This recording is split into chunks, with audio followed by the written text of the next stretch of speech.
cage for a second time. Holds a perfect amateur record of 1-0. He's got such an awkward build for this weight class because he is quite tall. How tall is it listed as? Oh, he gets a great reception from the crowd here in Plymouth.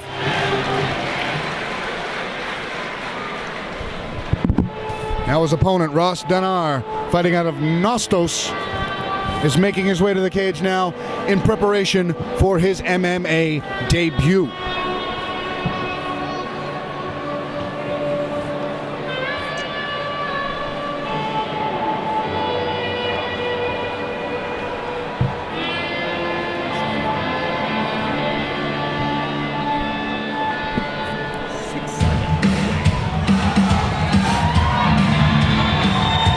All right, Trevor, the Scarecrow Gudde, listed at 6'7", a very tall welterweight.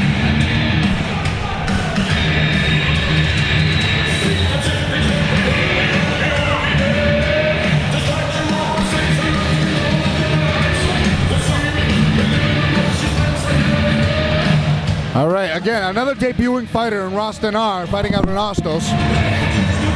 As we've seen time and time and again, the first-time jitters doesn't seem to be affecting many of these fighters making their debut tonight. Yeah, I'm very impressed with all these debuts. Everybody looks very conditioned, very ready for their debuts. Nobody looks scared. It's a credit to all these great camps around. Dannar doesn't look intimidated at all as he walks his way up to the cage, but he's got such a test, and not only is this a tough test for a debuting fighter, but the build of Gudde is just so awkward, almost, you could say. He's 6'7", weighing in at 165. That's almost unheard of. You never see something like that. He's so long, he's so lanky, he's tough to strike with, he's tough to go to the ground with, just in the nature of his build, let alone his skill. So Dannar's got a real test in front of him, which shows that he comes from a very well-rounded camp if they're putting him in with a tough test. As he sports Reebok shorts. Yeah, we got two very different body builds here.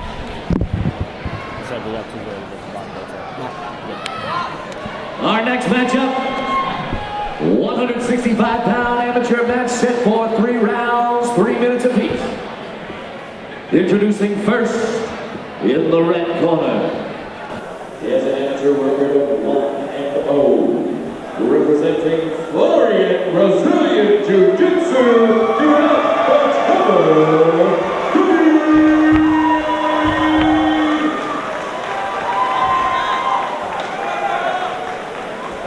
Opponent in the blue corner, making his amateur debut, representing Nostos MMA, give it up for Ross Dannar. All right, Steve Rita, our referee for this catchweight bout. Gudde, Dannar, and here we go. Touch of the gloves, and you can just see the size difference between them. Gudde in the gray shorts. Such long legs. White shorts, I'm assuming. Oh, he gets rocked. Dannar hurt, staggered, but he dives in on the single as Gudde just landing uppercut after uppercut in a wild exchange. He scores the takedown right in front of the booth. Dannar on top in the black and gray shorts. Gudde with the white shorts. He's got the right leg crossing over, trying to get his half guard back. He's controlling the head of Dannar. Yeah, Ross Dannar looked like he was hurt there by the long limbs of Trevor Gudde, but he did a good job of staying calm. He got that takedown, and here he is. Now he's working him. And here you can see the real awkwardness that it is to fight someone of the build of Gudde, because his long legs are getting into a position that some other fighters might not be able to. Oh, absolutely. As a shorter fighter myself, I hate rolling with those guys that have those super long legs, super long arms. And we've seen how effective they can be tonight in previous fights, such as Austin Charlo when he attempted a triangle armbar against Colin Donnelly. Look at this position. He was in half guard. Next thing you know, he's looking for a couple of hooks to take his back. Something you can only do with legs that are half of his 6'7" frame. Now, Ross Dannar coming out of Nostos. He's got to get his head out of there to get his back. He's almost got it. Nope, back into guard. Now, that's a very tough guard to be in with such long legs. Oh, he's going up high guard, trying to control, landing hammer fist from the bottom. But Dannar doing a good job controlling him, maintaining his posture as he's looking. He misses. Oh, wow. Ross Danner's got good posture. Good hammer fist right in front of the broadcast booth. Needs to get past his guard and work that ground and pound. Another high guard from Gudde. Good posture by right Dannar. In front of us. But you just like see the benefits of this long range because Dannar almost is out of range sometimes when Gudde is postured up. Oh, he switches to a triangle. Those long legs come into effect now. Wow. Right in front of us. Hammer fist from the bottom from Trevor's Gudde. looking to finish that triangle. That looks... He's got to readjust it. If he can adjust this triangle, it might be it. Dannar, Very game, not letting it go. yeah, he's stacking him well, stuffing his head up against the cage, not letting this get too much traction, but Gudde starting to pull on the head to try and close that gap. Hammer fist from the top, while in the Big triangle, hammer fist switch by it to an armbar, Wow. and he passes. Due to the strikes, he scores the pass up against the cage. Much danger being shown from both of these guys. Yeah, and Ross Dannar coming out of Nostos, they're a pretty underrated camp. They got some really good guys. And Ross Danner's definitely no slouch here in his debut. Awesome submission attempts from the bottom from Gudde. Excellent ground and pound from the top from Dannar. Back and forth round, initially on the ground. Gudde landing a good exchange as the round comes to the close. At the beginning of the round, Gudde really hurt Dannar, and then Dannar just didn't let go of that single leg. The difference between Dannar and a pit bull is a pit bull will eventually let go, and Dannar did not. He scored the single leg, fell into some trouble with the submissions. Gudde landing hammer fist from the bottom, then returning the favor from the top with those hammer fists is Dannar. High-paced fight, high-paced round, could go either way. Damage done by both men, controlled by both men from different aspects and different angles of everywhere MMA can take you. Yeah, it's a tough round to score. I mean, Ross Dannar spent most of the time on top, but however, Trevor was super active off his back, so it's going to be interesting to see what's more important, if you're active off your back or if you got the control on top. And I'm not sure how the judges are going to see that first exchange, if they thought it was a slip or if they thought Dannar really got rocked there, because damage is damage, and if you get the wobble, you get the chicken leg, the stanky leg there, look like a baby gazelle for a moment, that plays a factor into the judges' eyes. Close round, high-paced, exciting. Can't wait to see what the second round brings. Cage doors are closed, and we are about to commence this fight again. I'd like to see more striking from both guys. That was very interesting in the first round. It was very brief, though. Oh, just missed with that kick does Gudde. Such long limbs by Gudde. My God. Gudde is leaning back away from the punches, and he's not even getting close to getting hit. Because his range is just so... Oh, an overhand right hand. Clips Gudde from Dannar. This is what Ross Dannar needs to do. He needs Dannar to looks get so under Trevor and use his right hands, and he can put him away with those. Dannar looks extremely technical in his striking against a very awkward, unorthodox way of striking. That was a beautiful knee by Trevor Gudde there, right to the body. Gotta be careful with those, as we saw with another amateur fight earlier tonight, though. Another knee to the body. Dannar is just excellent at closing the distance. He's landed some crisp, looping right hands as he just misses again to the ear. These guys are going toe-to-toe, just swinging at each other right now. Trevor Gudde looking for a takedown against the cage. Now, reverse position does Dannar as he shoots in for a single. And like we said, he's a pit bull. He won't let go. And he scores the takedown here in the middle of the round. Gudde already implementing the reach of his legs as he's just not letting Dannar pass. But Dannar finds himself pinning Gudde's left arm to the ground in a position to land some hammer fists. Gudde rolling underneath, going for a single of his own. But Dannar seems to have some good control of that left shoulder here. You're a wrestler. You know what's going on more than I do. That's, well, in high school, you'd call that a quarter Nelson. You let go of it. But the idea with that is to roll him over to his back. But right now, he needs to get that front headlock. And Trevor Gudde, I notice he seems to go to his back freely, and that's just a credit to his great BJJ training at Florian's. As well as the effectiveness of the length of his legs and his arms. Right. Because in that first round, you saw Gudde landing more hammer fists from the bottom. Reverse triangle there. Oh, we got an inverted triangle here, it looks like. I can't really see from the position here. Gudde's landed some pitter-patter punches from the bottom, but they add up. It is definitely a reverse triangle, it looks like. And then just how creative Gudde can be with that long reach of his. He's landing hammer fists from the bottom, just relentless with them. Not much power, but they add up. and Dannar is just laying on top of him, trying to find a way to break free, posture up, and land some ground and pound of his own. But he's in such a weird position that most people don't find themselves in because nobody really rolls with a guy built like Gudde. Right, and this is such an awkward position to be in an inverted triangle because it's like you're not getting choked out, but it hurts. It's an uncomfortable position. You don't want to let it go, but it's a bad spot to be in for Ross Dannar. Again, a maneuver that's tough to finish, but with these legs, anything can happen. End of the round.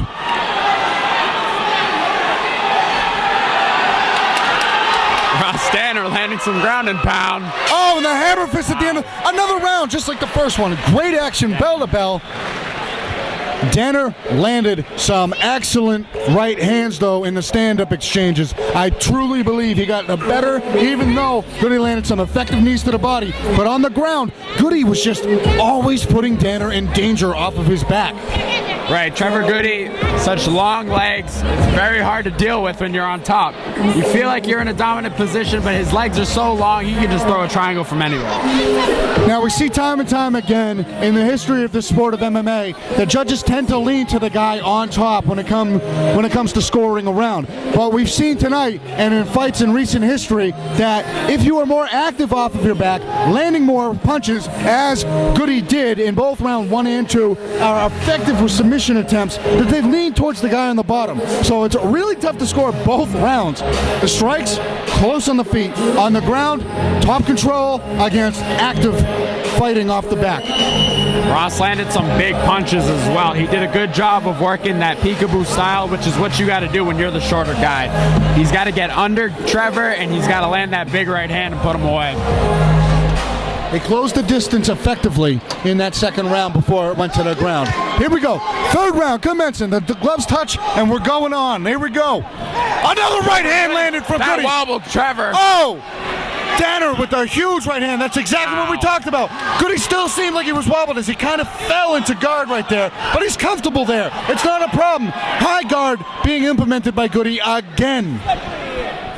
It's so tough for Ross because he landed that big shot, he got the takedown, but it's not necessarily a dominant position. Trevor's so active off his back.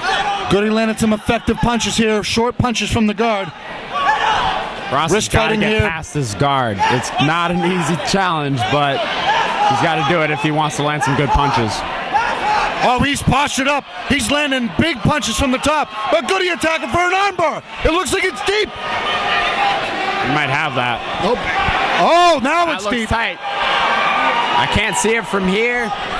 Trevor's doing a good job. I can't see his elbow. That means the armbar is in position, and he's just focusing on stacking his long-legged opponent and keeping that arm out of jeopardy.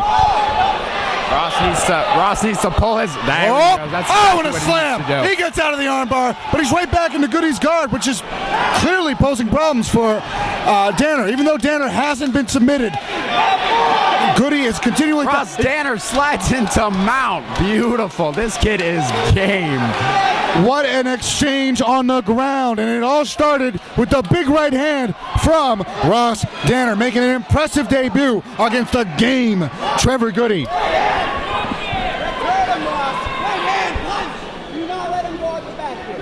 All right, and what seems to be the first lull in action of this entire fight, these guys are really hand fighting, trying to establish a dominant position.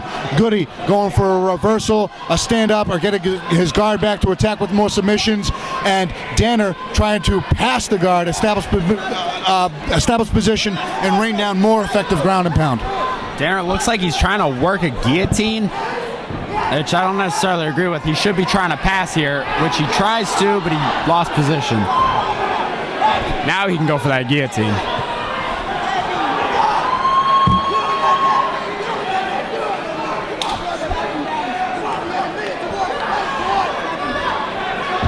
That guillotine looks like it could be tight. That is a very tight guillotine. But you can't really land it standing. There's blood coming from the nose of Gudde. Arm is in. Arming guillotine standing against the guy that's 6'7". You're not going to get the same amount of torque, but he's definitely threatening Gudde right now. He lets go of it, and he's looking to uppercut, but Gudde recognizes it and catches the hand. All right, and we're standing toe-to-toe. Trevor is tired, but there's only 10 seconds left. You just got to hold on. Effective Ross ground and pound. Dannar. They are swinging to the end. A triangle attempt, and the buzzer ends. What a high-paced fight. What a Excellent fight. action What from a bell to fight. bell. Trevor Gudde, Ross Dannar, excitement, and Plymouth is roaring with excitement now. Wow, both guys had their moments. Super high-paced fights. Neither of these guys were out of the fight for a second. Both guys had great offense. Both guys had their moments. Incredible fight. And it's funny because you'd like to say the guy on the top won all the rounds, but the guy on the bottom landed effective hammer fists. He had effective submission attempts that came close to being finished on multiple occasions. Though Gudde spent a lot of time on his back, in the first round, he hurt him in the initial exchange and threatened him with submissions, with ground and pound from the bottom, but Dannar recovered, landed ground and pound from the top. In the second round, we saw Dannar begin to close the distance standing up, land big right hands, stagger Gudde, score a takedown. And also, Gudde landed some submission attempts in the second round.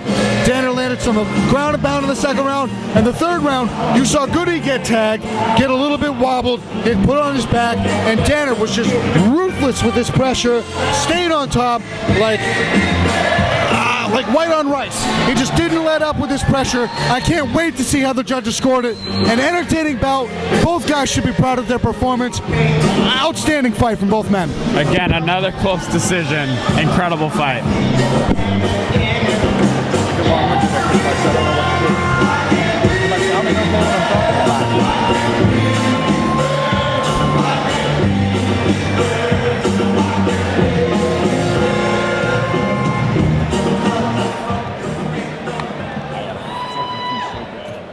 Another matchup going on 3 rounds. Coming up for these two, refuse to lose.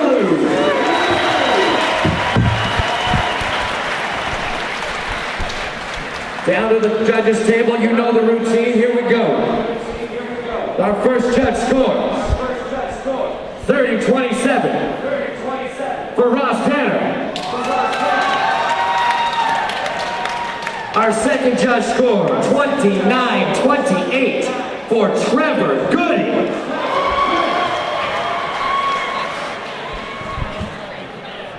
And with a score of 29-28, you have your winner by split decision, Trevor Gudde. There you have it, folks. Split decision in favor of Gudde. Trevor Gudde. Effective submission attempt off of his back. Effective hammer fist off of his back. High-paced fight. Extremely effective action from start to finish. What a debut from Ross Dannar. He showed ruthless pressure. He showed tenacity. He showed heart. He got staggered early, bit on a single. He wrestled impressively. He held his own. He didn't get finished by those deep submission attempts. He was persistent in attempting ground and pound. Absolutely phenomenal technique from both guys.